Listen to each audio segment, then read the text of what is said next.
बिस्मिल्लाहिर्रहमानिर्रहीम, अस्सलाम वालेकुम, वेलकम टू द बीनर सलीम शो। ये भाई सीज़न है और हर चीज़ का ही सीज़न है। वो एक चीज़ चलती है ना तो उसका ट्रेंड निकल आता है। जैसे लीक्स हो रही थी तो लीक्स का ही ट्रेंड था, हर एक की लीक हो रही थी, लीक हो जाए थी। अभी वो सिलसिला जारी है, उसके अंदर थोड़ा सा भी एक तरह से ब्रेक आया है, लेकिन वो ब्रेक भी इंटेंशनल ब्रेक है, जिसकी जब जिस टाइम पर लीक करना मकसूद होगा उस टाइम पर लीक हो जाएगी। इसी तरह सर्दी का भी सीज़न है, तो अपने आप को सब लोगों ने सर्दी से भी बचाना है, और शादियों का भी सीज़न है। और इसके अलावा सियासत के अंदर सर्दी बिल्कुल नहीं है, सियासत तो फुल टाइम पकी भी है, गर्मा गर्म सियासत, और एक तरह से ख़बरों का सैलाब है। और हम जैसे लोग यानी जो कि डिजिटल प्लेटफॉर्म के ऊपर, द बीनर सलीम शो के ऊपर, वीलॉग्स के ज़रिए, टेलीविज़न शो के ज़रिए जो आपके साथ जुड़ते हैं, उनके लिए बड़ी ये हेक्टिक रूटीन हो जाती है, क्योंकि आपको हर जगह के ऊपर जो है ना अपने आप को भुगताना है और हर चीज़ को भुगताना है। अब सीन क्या है कि शादी सीज़न भी हम भुगता रहे हैं, और शादियों पे भी जब आप जाते हैं तो शादियाँ भी आजकल सियासी हैं। आप किसी भी इवेंट पे चले जाएं, दूर की शादी हो, करीब की शादी हो, वहाँ पर आप जाते हैं ना तो वहाँ पर सियासत के ऊपर ही बात होती है। जैसे कि अभी यही बात हो रही थी जिस शादी से मैं आई कि भाई ये एक्चुअली पंजाब हुकूमत है नहीं है, ये तो नून लीग जो है वो जरदारी साहब के कहने से अदालत में जा रही है इस असेंबली की डिज़ोल्व होने को चैलेंज करने के लिए। मतलब जितने मुंह उतनी बातें। तो मैंने कहा यहीं से शुरू कर लेते हैं। सबसे पहले तो मैं आप लोग को एक स्टेटस बता दूं, और वो स्टेटस ये है कि Punjab assembly is dissolved, Punjab assembly is no more, जिसका मतलब है कि पंजाब असेंबली जो है वो ख़त्म हो गई है। ऑफ कोर्स एक अबूरी सेटअप आएगा, उसके लिए एक मुशावरत है, उसका एक तरीका है कि leader of the opposition end of course जो उस टाइम पे जो गवर्नमेंट होती है उनको मिल करके मुशावरत करनी होती है अबूरी सेटअप के हवाले से। ये अब एक प्रोसेस है। ये प्रोसेस नॉर्मली 7-8 दिन का होता है, लेकिन ये इतने दिन का यहाँ पर तो होगा नहीं, क्योंकि जाहिर सी बात आपको देखना है ना कि जो मुशावरत होनी है उसके लिए पीटीआई को भी टेबल पे बैठना है, काफ लीग को भी बैठना है, नून लीग को भी बैठना है। और ऐसे में जो लोग एक प्रोग्राम में, जो पार्टिसिपेंट्स एक टेलीविजन प्रोग्राम में इकट्ठे नहीं बैठ सकते, एक असेंबली में इकट्ठे नहीं बैठ सकते, वो इस अमल के ऊपर कैसे मुशावरत करेंगे, ये अपने आप में एक ड्रिल है। तो ये जब अमल शुरू होगा तो इस हवाले से भी हम आपको बताएंगे। लेकिन अभी इससे भी कहीं ज़्यादा इंपॉर्टेंट खबरें हैं, और मंजरनामा ठक ठक ठक करके चेंज हो रहा है, और इसी तरह हम कोशिश करेंगे कि ठक ठक करके हम आपको ये तमाम तर चीज़ें जो हैं वो क्विकली एक ओवरव्यू उन सारी चीज़ों का दें, बिकॉज सिचुएशंस चेंज हो रही हैं। लेकिन सबसे पहले जो सबसे बड़ी खबर मैंने आपको देनी है वो ये है कि पाकिस्तान तहरीक इंसाफ के चेयरमैन इमरान खान ने अपना जानशी बता दिया है। उन्होंने नॉमिनेट कर दिया उनका जानशी कौन है। और मैं आपको ये बता देती हूँ कि पाकिस्तान तहरीक इंसाफ के जो चेयरमैन हैं इमरान खान साहब, उन्होंने ये बता दिया है कि पाकिस्तान तहरीक इंसाफ का अगला चेयरमैन कौन होगा। वो होंगी जी उनकी बेगम बुशरा बीबी। जी हाँ, धचका लगा आपको? नहीं, परेशान नहीं होना, रुके, टेंशन ना लें, बताती हूँ ना, सब बताती हूँ आपको। भाई ये खबर एक टेलीविज़न चैनल पर चली, उस टेलीविज़न चैनल पर चली जो कि one of the leading TV channel है। ये पहले खबरें ज़राए से आ रही थी कि ऑफ कोर्स इमरान खान साहब ने गुफ्तगू की है अपने करीबी साथियों से, और ये फैसला किया है और ये डिसाइड हुआ है कि भाई अगर इमरान खान को डिसक्वालीफाई ना अहल किया जाएगा तो जो सियासी मामलात हैं वो बुशरा बीबी देखेंगी। अब इस खबर का एटलीस्ट हम जैसे लोगों को तो बहुत फ़ायदा है, वो इसलिए क्योंकि जब इससे पहले उनकी लीक्स आ रही थी बुशरा बीबी की, और जब इससे पहले उनके बारे में बात होती थी तो टेलीविज़न शोज़ के अंदर उनके बारे में बात जब हम करते थे तो हम लोगों को बहुत तनकीद का निशाना बनाया जाता था कि भाई वो घरेलू खातून है, वो तो सियासत में एक्टिव नहीं है। हालांकि उनकी जो भी लीक्स आई हैं, जितनी भी लीक्स आई हैं, चाहे वो अरसलान बेटा इसको गद्दारी से जोड़ दो, भाई आपको नहीं पता कि जो तोशा खाना के वो जो तहाइफ जो घर आते हैं उनकी तस्वीरें नहीं लेनी होती, या फिर चाहे जुल्फी बुखारी साहब की लोनलीनेस को दूर करने वाली वो ऑडियो हो, जो भी, उस हवाले से जब भी कोई बात की जाती थी तो तनकीद होती थी। अब ये है कि अब तनकीद नहीं हो पाएगी। उसकी वजह यह है कि इमरान खान साहब ने जो है उनको अब जैसे नॉमिनेट किया है। मेरे शो के ऊपर उस टाइम पे आलिया हमज़ा साहिबा मौजूद थी जब मुझ तक ये खबर पहुंची, उन्हीं की नुमाइंदा हैं आलिया हमज़ा से मैंने ख़ुद पूछा, लाइव टेलीविज़न शो में पूछा, तो उन्होंने कहा कि भाई जो पीटीआई है ना वो एन की जमात है, यानी एन से इमरान। मैंने कहा है पीटीआई में तो एन है ही नहीं, आप किस एन? उन्होंने कहा कि भाई इमरान खान वाला एन की जमात है, एन से शुरू होती है, एन पर ख़त्म होती है, तो लिहाजा जो एन वाला शख्स है यानी इमरान खान जिसको भी नॉमिनेट करेगा भाई हम उसको अपना लीडर मानेंगे। तो उन्होंने इस खबर की तरदीद नहीं की। ये फर्स्ट हैंड मेरे पास खबर थी, तो मैंने कहा मैं आपसे शेयर कर देती हूँ। उसके बाद जाहिर सी बात है AOI के ऊपर इसके हवाले से जो है फट्टे भी चले। अब अभी तक तो रिबटल आया नहीं है इस खबर का। सो मैंने कहा कि भाई ये बहुत ज़्यादा ज़रूरी है कि भाई अगर अंदर खाते ये चीज़ें डिस्कस हो रही हैं तो मैं उन लोगों को भी बताऊँ ना जिस तक ये इन्फॉर्मेशन नहीं पहुंची है कि भाई पाकिस्तान तहरीके इंसाफ को आगे बुशरा बीबी जो हैं वो संभालने वाली हैं। वैसे भी कॉम्पिटेंट हैं बिल्कुल, क्योंकि उनकी कॉम्पिटेंसी आप देखें माशाल्लाह, इतने अरबों की वो घड़ियों की डील कर लेती हैं और माशाल्लाह वो इतनी ज़्यादा कॉम्पिटेंट हैं कि उनकी जो मुरीद हैं वो तो यहाँ तक हो कि उन्होंने अपनी लोनलीनेस भी दूर करना हो तो उनसे बात करते हैं। और माशाल्लाह इतनी ज़्यादा कॉम्पिटेंट हैं वो कि वो एक सियासी नैरेटिव ना सिर्फ सोचती हैं बल्कि बनाती हैं और ये भी बनाती हैं कि जी उस सियासी नैरेटिव को मैनिपुलेट कैसे करना है। जैसे कि बहुत आराम से अरसलान बेटा को वो ऑर्डर दे देती है कि अरसलान बेटा सुने, आपने ना इस चीज़ को सियासत की तरफ नहीं लेके जाना है, इसको गद्दारी से जोड़ देना है। तो भाई अगर कोई शख्स इतना इंटेलिजेंट है, इतना कॉम्पिटेटिव है और अगर कोई शख्स जो है वो माशाल्लाह इतने अरबों की डीलें भी कर लेता है, घड़ियों की भी डीलें कर लेते हैं और तोशा खाना से टेबल मैट से लेकर के जो है वो टी पॉट और डिनर सेट तक अगर घर में रखने की कैपेसिटी रखते हैं और इतनी अगर उनके अंदर स्ट्रेंथ है कि वो उस चीज़ को बहुत अच्छे तरीके से संभाल सकती हैं, फरागोगी के पूरे स्कैंडल्स को अच्छे तरीके से संभाल सकती हैं, उस्मान बुज़दार जैसे शख्स को इतनी देर तक वो बिठा सकती हैं बहैसियत सीएम पंजाब के। और अगर बुशरा बीबी में इस हद तक कॉम्पिटेंस है, इतनी कॉम्पिटेंट है, इतनी तगड़ी किस्म की वो हाउसवाइफ हैं, इतनी तगड़ी हैं घरेलू खातून कि भाई वो इमरान खान को लंदन यात्रा से भी रोक सकती हैं, चाहे जहाँ चाहे मर्जी से, चाहे जितने चाहे मर्जी बड़े लेवल पर ब्रिटिश हाई कमीशन से उनको न्योता आया हो, तो वो अगर इमरान खान साहब को नहीं जाने दे सकती तो बिल्कुल वो डिज़र्व करती हैं, वो बिल्कुल डिज़र्व करती हैं किसी भी पार्टी को लीड करना और उनका चेयरपर्सन बनना। तो बिल्कुल जी, अब वो बिल्कुल आगे जानशी होंगी और ये मैं नहीं कह रही, इमरान खान साहब कह रहे हैं। और मैंने आपको पार्टी की राय बता दी है कि जी पार्टी तो कहती है जी एन से शुरू होती है, एन पे ख़त्म होती है, एन जिसको भी लगाएगा यानी इमरान खान जिसको भी लगाएगा वो बन जाएंगे, आगे उनकी वो बातें मानेंगे। एक तो ये मैंने आपको इंपॉर्टेंट चीज़ बतानी थी। दूसरी मैंने आपको इंपॉर्टेंट चीज़ ये बतानी थी कि इमरान खान साहब का जो डर है ना वो बहुत ज़्यादा वाज़े हो गया। इमरान खान साहब बहुत ज़्यादा डरे हुए हैं। और इसके अलावा मैं आपको ये भी बता देती हूँ कि जो इमरान खान साहब हैं उनकी बहुत ही फेमस लोगों से जो मुलाकातों का सिलसिला है वो जारी है। इन दोनों खबरों की डिटेल्स मैं आपको आगे चल के बताती हूँ, लेकिन सबसे पहले तो मैं आपको एक कमेंट बता दूँ जो कि शहरी रहमान साहिबा ने इमरान खान साहब के हवाले से किया और उन्होंने इमरान खान को जनरल आमिर इमरान खान बताया है। वो इसलिए क्योंकि उन्होंने कहा भाई इमरान खान जो है उन्होंने आमरे वाली हरकत की है, बड़ी मुझे एक उनकी बड़ी सेंसिबल और लॉजिकल सी ट्वीट लगी थी। तो मैंने कहा कि भाई उसको तो यहाँ पे शेयर करना बहुत ज़रूरी है, क्योंकि भाई इस तरह के काम आमिर ही किया करते हैं कि वो असेंबलियों को तोड़ दें, असेंबलियों को तहलील कर दें। क्योंकि असल में असेंबली ऐसा नहीं है कि आप तहलील नहीं कर सकते हैं तहलील, आइनी तौर पर उसकी रीज़न्स बहुत सॉलिड होती हैं। मतलब ये रीज़न नहीं होती कि भाई क्योंकि मैं वज़ीर आज़म नहीं हूँ और क्योंकि सेंटर में मेरी हुकूमत थी और मेरी हुकूमत को वोट ऑफ नो कॉन्फिडेंस के ज़रिए गिरा दिया गया और इस वजह से जो है अब जो टोला आके बैठा वो मुझे पसंद नहीं है, मुझे इन लोग की शक्लें पसंद नहीं है, इसलिए मैं इनके साथ नेशनल असेंबली में नहीं बैठना चाहता, तो भाई अब तो मैंने पंजाब असेंबली तोड़नी है। तो ये रीज़न अगर आप किसी भी जमहूरी माशरे में, बरतानिया में, अमेरिका में किसी को भी देंगे तो ये जो रीज़न है ना इसको रोल बैक कर दिया जाएगा, ये कोई रीज़न नहीं होगी कोई भी असेंबली तोड़ने की। लेकिन भाई क्योंकि इमरान खान साहब हैं और उनके अंदर एक आमिर पाया जाता है, उनके अंदर एक आमिर है, मतलब एक कैफियत है। आमिर इज़ नॉट, मैं आमिर वाला आमिर खान वाला आमिर नहीं कह रही, आमिर मतलब वो जर्नैल वाला ना, जनरल इमरान खान होंगे शायद, मतलब शेरी रहमान साहिबा को लगते होंगे और हरकतें भी खैर वो ऐसे ही करते हैं। उनके अंदर एक छोटा सा आमिर है, एक कैफियत है आमिर की, वो उस कैफियत में रहते हैं इमरान खान साहब और बस एक ऑर्डर लगाते हैं और ऑर्डर किया और बस ठीक है हो गया। लेकिन डरे में, और डर इस बात का है कि जहाँ पर पूरी पीटीआई खुशियाँ मना रही है, मतलब फवाद चौधरी साहब की खुशी का कोई ठिकाना नहीं है, वहाँ पे इमरान खान साहब जो हैं वो इस हद तक डरे में हैं कि वो ये कह रहे हैं कि जी खैबर पख्तूनख्वा की असेंबली को हमने तब तहलील करना है जब हम ये देख लें कि यहाँ पर कोई लकूना ना आए, कोई लीगल लकूना। मैं तो कानून के अंदर 100 रास्ते निकल आते हैं किसी चीज़ को रोकने के, तो यहाँ पे कहीं पे लकूना ना निकल आए, यहाँ पे कहीं पे कोई लूप होल ना निकल आए। तो इसलिए इमरान खान ने अपने रिसेंट एक इंटरव्यू में बोला है कि भाई मुझे तो डर लग रहा है। और साथ ही साथ इमरान खान ने वो जो एक अपने ऊपर उनके ऊपर कभी कैफियत आती है कि हम तो ऐसे मुहावरतन कह देते हैं अबे यार ये पागल हो गए कि क्या, तो इमरान खान साहब ने तस्लीम किया है उसी इंटरव्यू के अंदर कि भाई मैं तो 4 साल हुकूमत करके मतलब मैं बड़ा तंग था और मैं पागल हो गया था, मुझे तो पागल कर दिया था। तो इमरान खान साहब ने अपने पागलपन का भी एतराफ़ किया और अपने डर का भी एतराफ़ किया।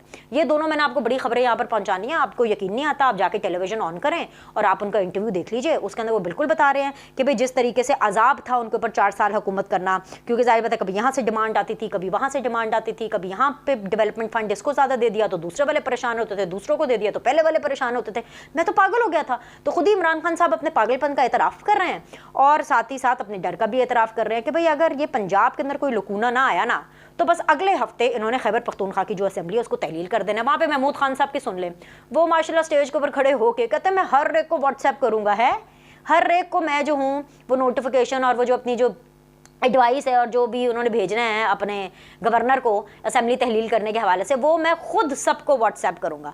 ठीक है महमूद खान साहब, आप व्हाट्सएप जरूर कर लीजिएगा, लेकिन अगर आपने वाकई असेंबली तोड़नी है इमरान खान के कहने के ऊपर तो प्लीज़ आप गवर्नर को जरूर भेज दीजिएगा। पता चले आप पूरी दुनिया को व्हाट्सएप कर दें और गवर्नर को खैबर पख्तूनख्वा असेंबली की तहलील के हवाले से व्हाट्सएप करना भूल जाएं या उनको चिट्ठी पहुंचाना भूल जाएं, तो उत्थे पहले पहुंचा देना।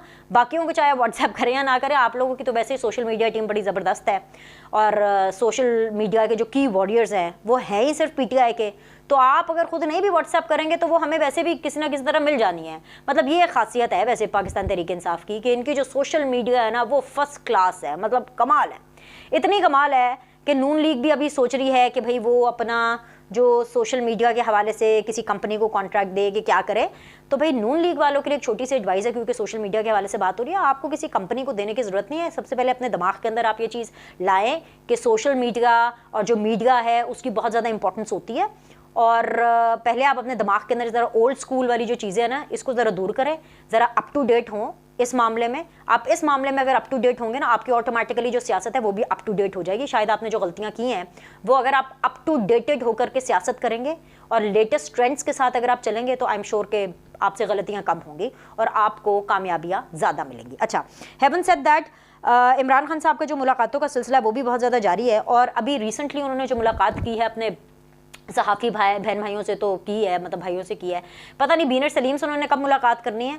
हमने तो एक दफ़ा कहा भी है कि भाई हमारी आप मुलाकात कराएं, लेकिन वो कहते हैं मेरे नाम पे भी काटा है और जिस चैनल के लिए मैं काम करती हूँ जो है न्यू टेलीविज़न, जो मेरा टीवी चैनल है, उसके ऊपर भी उन्होंने काटा लगाया हुआ है।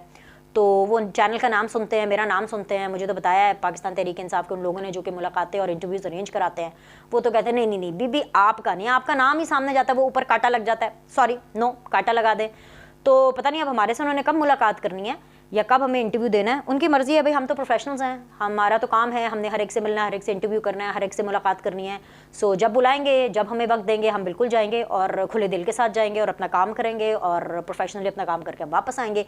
लेकिन खैर उन्होंने भाई ये जो मोटिवेशनल स्पीकर हैं कासिम अली शाह साहब, उनसे मुलाकात की है। अच्छा, कासिम अली शाह साहब की भी अपनी एक फॉलोइंग है, बहुत बड़े स्टार हैं और इमरान खान का जो पूरा एक जो इनकी पूरी कैंपेन है उसका ये हिस्सा है कि जो पॉपुलर लोग हैं ये उनसे भी मिलते हैं। मतलब इमरान खान ने अपना जो कनेक्ट है वो ख़त्म नहीं किया। गोली लगी हुई है, टांग ठीक से काम नहीं कर रही है, फिर भी इसके बावजूद वो मिलने का सिलसिला जारी रखे हुए। तो कासिम अली शाह साहब से उन्होंने मुलाकात की और उनसे कुछ सवाल जवाब हुए, वहाँ पर कोई टिकट विकट के हवाले से भी बात हुई। तो कासिम अली शाह साहब ने बिल्कुल उनसे पूछा कि भाई मतलब कि सीन क्या होता है, कैसे मिलता है टिकट और किन लोगों को दिया जाता है। तो इसी चक्कर के अंदर ये बातें होना शुरू हो गई कि भाई जो कासिम अली शाह साहब हैं वो क्योंकि मोटिवेशनल स्पीकर हैं तो उनको भाई अगर वो डरना कम कर दें और अगर उनके दिल से डर निकल जाए तो फिर तो वो इजीली सियासत कर सकते हैं। तो फिर कासिम अली शाह साहब ने उनसे कहा कि भाई ठीक है, अगर मैं डर छोड़ दूं तो क्या मुझे टिकट मिल जाएगा? तो इमरान खान साहब ने कहा हाँ बिल्कुल मिल जाएगा। तो बस फिर उसके बाद पता चला कि जो कासिम अली शाह साहब हैं क्या पता अनकरीब वो बहुत जल्दी जो है पाकिस्तान तहरीक इंसाफ की कौमी यूथ में शामिल हो जाएँ। कासिम अली शाह साहब का मैं ट्विटर पर देख रही थी, उन्होंने एक पूरा पोल भी शुरू किया है कि क्या मुझे सियासत में आना चाहिए। और मज़े की बात पता क्या है, इमरान खान साहब के साथ वो बैठे हुए हैं, आप ये तस्वीर को देखिएगा। उसके बाद अगले दिन ही उन्होंने प्राइम मिनिस्टर शहबाज शरीफ साहब से मुलाकात की, जो कि मुलाकात आज हुई। इमरान खान साहब से उनकी मुलाकात कल हुई थी।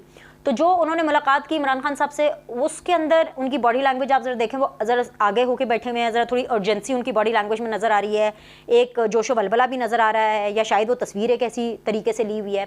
दूसरी तरफ अगर आप शहबाज शरीफ साहब के साथ उनकी तस्वीर देखेंगे, उसके अंदर जो बड़े ठाठ बाट से पीछे रिलैक्स होकर बैठे हुए हैं। अब इस तस्वीर की दो इंटरप्रिटेशन है, हर एक की अपनी अपनी इंटरप्रिटेशन हो सकती है, लेकिन जो पॉपुलर इंटरप्रिटेशन जा रही है वो यही जा रही है कि जब कासिम अली शाह साहब जो हैं वो इमरान खान साहब से मिलते हैं, इमरान खान साहब आप देखें बिल्कुल रिलैक्स बैठे हुए हैं और कासिम अली शाह साहब आधे सोफे पर बैठे हुए हैं, विच मीन्स कि एक अर्जेंसी उनकी बॉडी लैंग्वेज में नजर आ रही है, कि एक्साइटमेंट उनकी बॉडी लैंग्वेज में नजर आ रही है। तो मे भी शायद उनकी पर्सनल लाइक्स डिसलाइक्स होंगे, क्योंकि कासिम अली शाह साहब जो है वो एक मोटिवेशनल स्पीकर हैं और वो बड़ी मजबूत पर्सनैलिटीज़ को पसंद करते हैं। तो क्या पता वो इमरान खान साहब को शहबाज शरीफ से शायद थोड़ा ज़्यादा पसंद करते हैं और इस तरह से तस्वीर आ गई। क्योंकि ऐसे मामले में बॉडी लैंग्वेज बड़ी इंपॉर्टेंट होती है और हमारा काम है, जहाँ पर हम खबरों के ऊपर ध्यान देते हैं वहाँ पे हम बॉडी लैंग्वेज के ऊपर भी बहुत ध्यान देते हैं। हमें ये सिखाया गया है कि जो समटाइम्स जब अल्फाज आपको समझ ना आ रहे हो या अल्फाज आपको बहुत नॉर्मल और सतही लग रहे हो, तो बॉडी लैंग्वेज एक ऐसी चीज़ होती है जो बहुत कुछ बता देती है।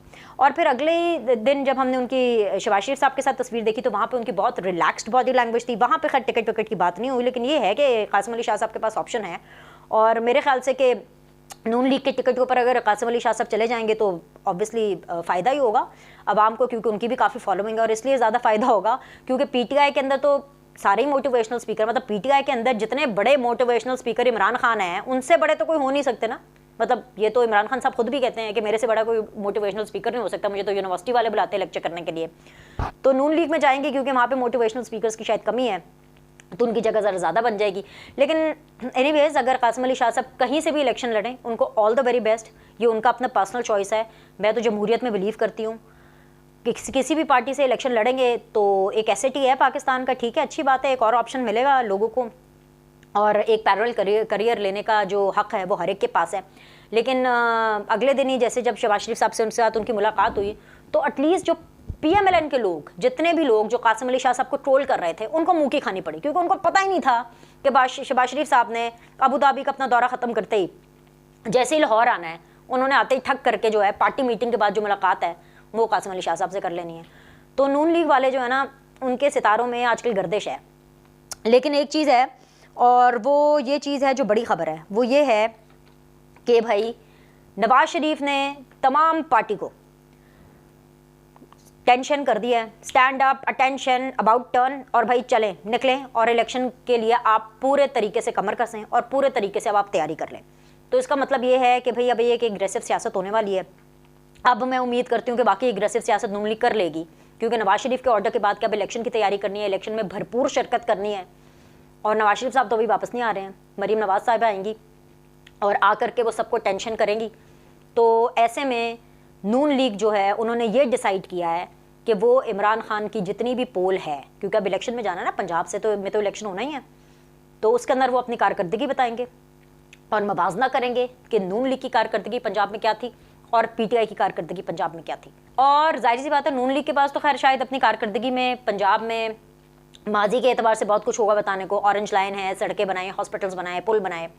इमरान खान के पास क्या होगा? उस्मान बुज़दार, एहसन गुज्जर, कुछ इसी किस्म की चीज़ें होंगी, और क्या होगा? मतलब इमरान खान साहब क्या बताएंगे, पाकिस्तान तहरीक इंसाफ क्या बताएगी? तो नवाज शरीफ साहब ने सख्त तरीन किस्म की हिदायत की है नून लीग वालों को कि भाई कमर कस लो, तो हून जरा है ना, हून किसी किस्म की गलती की गुंजाइश नहीं है, ठीक है। कमर कस के एग्रेसिव तरीके से इलेक्शंस में जाना है और इनको बता दें कि भाई आप लोग नून लीग के शेर हैं और डरना वरना किसी से नहीं है, और एक कैंपेन लॉन्च करें जिसके अंदर एक अकाउंटेबिलिटी होगी, एक बयानिया ये होगा कि भाई नून लीग ने पंजाब में हुकूमत के दौरान क्या किया और पीटीआई ने क्या किया, और साथ ही साथ जितने भी पीटीआई के स्कैंडल्स हैं और जो भी पीटीआई के लूप होल्स हैं उनको चीख चीख कर, ढोल बजा बजा कर आपने सबको बताना है, ताकि जब इलेक्शंस और वोट की बारी आए तो अवाम क्लियर हो कि उन्होंने किसको वोट करना है। तो भाई ये ऑर्डर्स हैं नवाज शरीफ साहब के। अब देखते हैं कि जो पार्टी है उसके ऊपर कितना अमल करती है। इसके साथ साथ पाकिस्तान पीपल्स पार्टी की भी मीटिंग हुई, क्योंकि जरदारी साहब जो है वो पंजाब में हैं, लाहौर में उन्होंने डेरे जमाए में हैं। नून लीग की भी एक्सटेंसिवली मीटिंग हुई, और उस हवाले से जो मजीद खबरें हैं वो भी मैं आपको बताऊंगी। एंड साथ ही साथ नॉट टू फॉरगेट कि MQM जो है वो भी अटेंशन सीख कर रही थी। MQM बेचारी भी लग रहा था कि उसको तो वो तो बड़ा लेफ्ट आउट फील कर रही है। हाय अल्लाह, सारों की नज़रें पंजाब पर, सारों की नज़रें जिनीवा पर जितने वो पैसे लेकर आए हैं, फिर सारों की नज़रें जो है अबू धाबी के ऊपर चली गई हैं। हम MQM वालों को तो कोई पूछ नहीं रहा। तो ऐसे में खालिद मकबूल सिद्दीकी साहब और उनकी पार्टी ने और जितने भी लोग हैं उन्होंने भी कहा कि भाई हमें भी कुछ करना पड़ेगा टेंशन सीकिंग करने के लिए। तो उन्होंने वही अपना पुराना 10-15 साल पुराना हरबा इस्तेमाल किया, वही ब्लैकमेल, हम नाराज़ हैं भाई, हम तो जा रहे हैं हुकूमती बेंच से। 7 बंदे हैं, 7 बंदों ने इस्तीफ़े खालिद मकबूल सिद्दीकी साहब को पकड़ा दिए कि भाई हमने अब हुकूमती बेंच से जो है वो अलग होना है। अभी तक तो खैर वो अलग नहीं हुए, सिर्फ धमकी लगाई है, तड़ी लगाई है, लेकिन बस तड़ी भी उनकी काम कर जाती है, क्योंकि फिर इधर उधर से सब लोग बड़े फ़ोन करना शुरू कर देते हैं, क्या जरदारी साहब और क्या शहबाज शरीफ साहब, सब ने कहा कि भाई हम आपके जो भी रिजर्वेशन हैं उनको दूर करेंगे। तो अभी तक तो खैर वो हुकूमत से अलग नहीं हुए, लेकिन वो जो है ना क्या कहते हैं, एक हवा चल निकलती है हुकूमत को प्रेशराइज़ करने की और ब्लैकमेल करने की। तो इस बहती गंगा के अंदर फिर हर कोई हाथ धोता है कि चलें जी ठीक है जी हम भी हाथ धोएंगे। और इसी असना के बीच में मुझे पता चला कि जो मुस्तफ़ा कमाल साहब हैं वो तो शाहरुख खान के फ़ैन निकले। उन्होंने भाई प्रेस कॉन्फ्रेंस के अंदर बात करते हुए मीडिया से शाहरुख खान साहब का एक डायलॉग दौड़ाया जो कि दिलवाले फिल्म का है, और वो डायलॉग ये है कि हम क्या शरीफ हुए, पूरी दुनिया बदमाश हो गई। तो वैसे मुस्तफ़ा कमाल साहब सियासत का तो मुझे पता नहीं है, लेकिन फिल्मों में और एक्टिंग के पॉइंट ऑफ व्यू से आपकी चॉइस अच्छी है। Shahrukh Khan rocks and all the very best. बाकी इंशाल्लाह ताला आपसे अगले द बीनर सलीम शो में मुलाकात करते हैं इन ढेर सारी मीटिंग्स का नया अहवाल लेकर के। लाइक करें, सब्सक्राइब करें।